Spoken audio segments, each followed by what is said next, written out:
ඔයාගේ ජීවිතේට ලොකු ප්‍රශ්නයක් ආපෙලා ඒ ගැන දුක් වෙලා කලබලලා ජීවිතය අතාරින්න නැතුව ඒ ප්‍රශ්නේ ඔපචුනිටි එකක් අවස්ථාවක් කරගෙන සාර්ථකව ඉස්සරහට යන හැටි මං කියලා දෙන්න හදන්නේ. මං උගාගෙන් ප්‍රශ්නයක් ඇහුවොත් ඔයාගේ ජීවිතේ ප්‍රශ්න තියෙනවද? ඔයාගේ උත්තරේ නෑ කියලා කිව්වොත් ඔයා රෝබෝට් කෙනෙක්. මිනිස්සෙක් නෙමෙයි. ප්‍රශ්න හැම මිනිස්සයටම තියෙනවා. මටත් ඔයාටත් මේ ලෝක හැමෝටම. ප්‍රශ්න හරියට සාගරේ රැලි වගේ එනවා යනවා. හැබැයි මේ රැලිත් එක්ක ඔයා පොර බදන්න ගියොත් ඔයා මහන්සි වෙලා තෙහෙට් වෙලා හැටි වැටිලා ඔයාට ඉස්සරහට යන්න බැරි වෙනවා. එක දවසක ඔයා ඉගෙන ගත්තොත් මේ රැලි වලට උඩින් සර්ෆ් කරන්නේ කොහොමද කියලා අන්න එදාට මේ ප්‍රශ්න ඔක්කොම මැඩ පවත්වාගෙන ඔයා ලස්සනට ඉස්සරහට යනවා. මම ස්ටෙප් 5කින් කොහොමද ඕන ප්‍රශ්නකට මුහුණ දීලා උත්තරයක් හොයාගන්නේ කියලා දෙන්න. පළවෙනි එක ප්‍රශ්න කියලා තේරුම් ගන්න එක. ඒක අවබෝධ කරගන්න ජීවිතේ හැමදාම හැමෝටම වෙන දෙයක්. මම මේ ප්‍රශ්නේ ඔපචුනිටි එකක් කරගෙන ඉස්සරහට යන්න ඕනේ කියලා.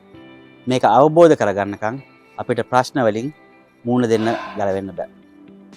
2. සංසුන් වෙන එක.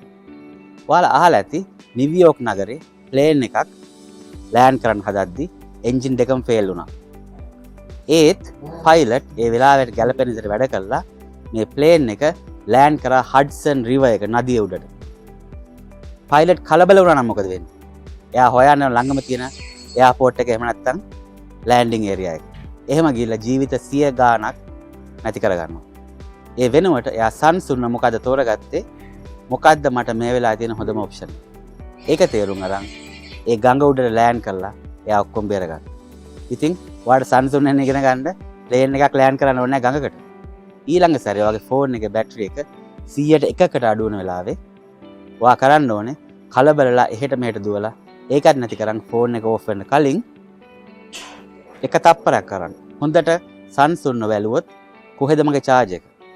කොහෙද charging point එකක් තියෙන්නේ කියලා ඒක බලලා හරියට ප්ලග් කරලා ඔයාගේ ෆෝන් එක ආපහු ලයිෆ් එකට ගත්තොත් අන්න හොඳ අවස්ථාවක් ඔයාලට සංසුන් වෙන්න ඉගෙන ගන්න. ඊළඟ එක ලොකු ප්‍රශ්නයක් දිහා ලොකුවට බලලා මහන්සි වෙලා ඒ ප්‍රශ්නේ සම්පූර්ණයෙන් විසඳනට වඩා මේ ප්‍රශ්නේ ස්ටෙප්ස් කීපයකට කඩලා එක පාරකට එකකට විසඳුම් හොයන්න. මේක කියද්දි ඔළුවට යන්නේ නැත්නම් මම උදාහරණයක් අරන් කියන්නම්. හිතන්න ඔයාගේ ජොබ් එක නැති වුණා. මම දන්නේ ඒක එහෙම වෙන්නේ නැහැ. උදාහරණයකට ගන්න ඔයාගේ ජොබ් එක නැති වුණා. ඔයාගේ ප්‍රශ්නේ මොකද්ද? ජොබ් එක නැති වුණා. විසඳුම මොකද්ද? අලුත් ජොබ් එකක් හොයාගන්න. හැබැයි මේක ලේසි නෑ. මේක හරි අමාරුයි. ඒක ප්‍රොසෙස් කරන්න අමාරුයි. ඔයා දුක් වෙනවා, කලබල වෙනවා, නිදා ගන්නෙත් නෑ. හැබැයි ඔයා මේක ස්ටෙප්ස් ටිකකට කැඩුවොත් පළවෙනි එක මොකද්ද?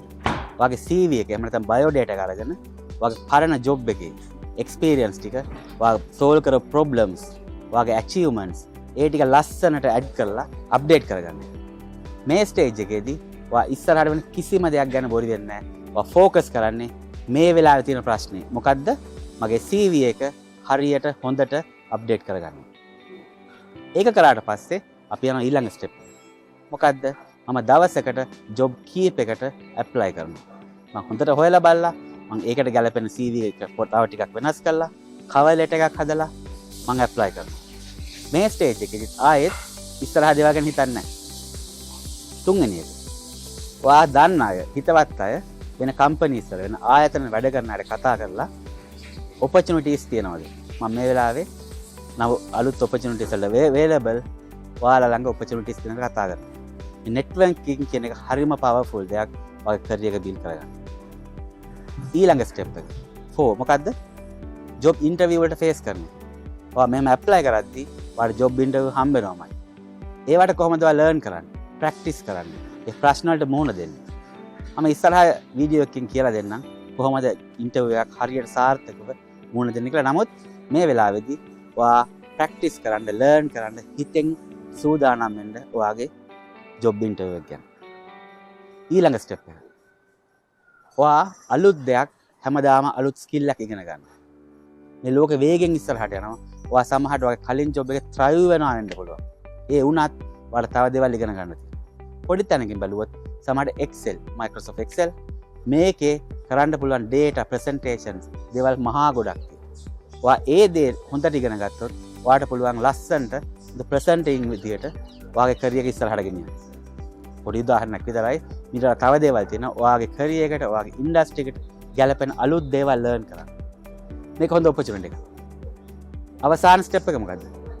ඔයාගේ අලුත් ජොබ් එකට යාට දවස තීරණය කරලා මේක සෙලිබ්‍රේට් කරන්න.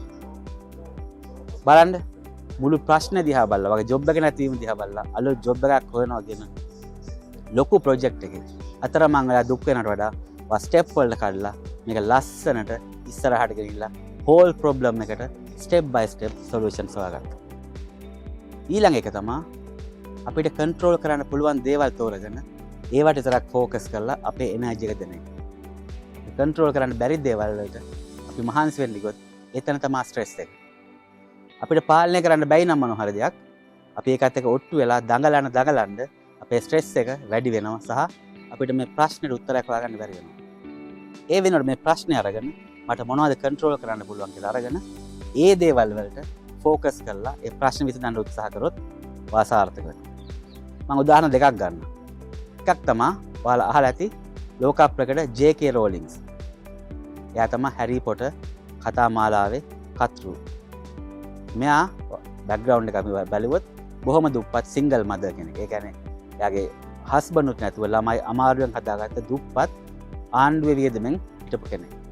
මෙයා හරි දක්ෂයි පොත් ලියන්න.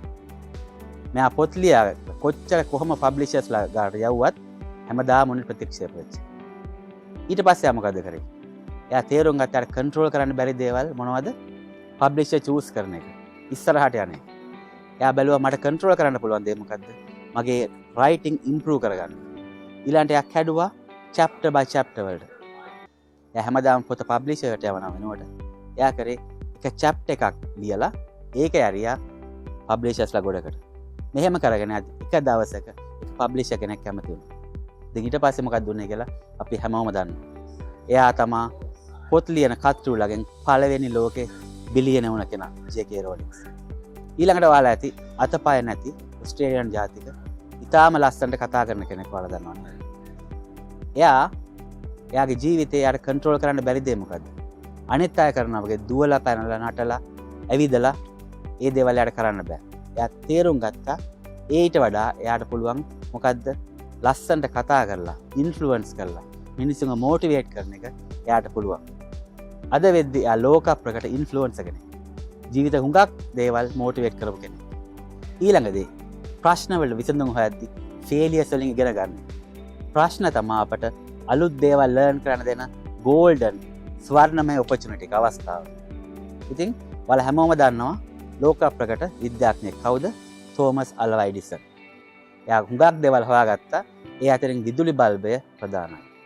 මෙයා මේ විදුලි බල්බය හොයාගන්න උත්සාහ කරද්දී පරීක්ෂණ කරගෙන යද්දී 10 වාරයකට වඩා අසාර්ථක වුණා, ෆේල් වුණා කියලා තමයි කියන්නේ. එයා ඊට පස්සේ ඒක විග්‍රහ කරේ කොහොමද? මම 10 පාරක් 1000 times ෆේල් වුණේ නැහැ, අසාර්ථක වුණේ නැහැ. මම මේ බල්බ් එක වැඩ කරන්නේ නැති වෙදී ක්‍රම 1000ක් හොයාගත්තා. ඉතින් ඒ විදිහට තමයි එයා මේ ප්‍රශ්නෙන් හම්බෙන හැම අවස්ථාවෙම, ෆේල් වෙන හැම අවස්ථාවෙම අලුත් දෙයක් ලර්න් කරලා ඉස්සරහට ගිහින්. ඔයා මේකෙන් අලුත් දෙයක් ඉගෙන ගත්තා නම්, ඔයාගේ ජීවිතේට අලුත් වැලියුවක් ඇඩ් කරගත්තා නම් මේක ෂෙයා කරන්න තව කෙනෙක් එක්ක. සමහරක් විට ප්‍රශ්න වලින් හෙම්බත් වෙලා ජීවිතේ එපා වෙලා ඉන්න කෙනෙකුට ජීවිතේ දිනන්න ප්‍රශ්න වලට මුහුණ දෙන්න මේක අත්ලක් වෙන්න පුළුවන්. ඔයාම තාම subscribe කරේ නැත්නම්, follow කරේ නැත්නම් දැම්මම කරන්න. like එකක් දාන්න. ඊට අමතරව මං ආසයි දැනගන්න ඔයාගේ ජීවිතයේ ආපු ප්‍රශ්නකදී කොහොමද ඔයා ඒක විසඳන්නේ කියලා දැනගන්න. comment එකක් දාන්න පහලින්. එහෙනම් අපි ආයෙත් හම්බෙනකන් ඔයා මතක තියාගන්න ජීවිතේ හැම ප්‍රශ්නයකටම වඩා ඔයා strong, ශක්තිමත්. ඒක මතක තියාගෙන වැඩ කරන්න. වඩ වරදින්න.